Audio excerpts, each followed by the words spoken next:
मैदानामध्ये आयोजकांनी नियमावली सांगितली, त्या नियमावलीचं पालन केलं गेलं आणि सुंदर अशा मैदानातला गट क्रमांक 14 वळण्यासाठी सज्ज होतोय. उशीर झालं, निकाली पंचांनी निशाण सज्ज केलंय, मात्र बैलगाडी मालक काय उभा राहायचं नाव घेणार. सुटला गट क्रमांक 14 सुटला आणि 14 मध्ये 4 गाड्यांचा रणसंग्राम पाहायला मिळतोय. लढत पाहायला लढत पाहायला मिळते. अतिशय सुंदर अशी लढत, 2 गाड्यांमध्ये अटी आणि तटीची लढत पाहायला मिळाली.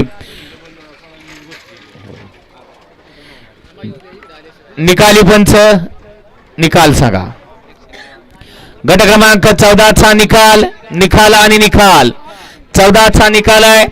तास क्रमांक 3 वरून धावलेली गाडी नाथबाबा प्रसन्न शिस्तीचा बादशाह पाखऱ्या, वेगाचा शेवट गणाभाव उर्फ शिट्टी फॅन्स क्लब गराडे या गाडीचा प्रथम क्रमांक आला. 3च सांगितले त्यांनी.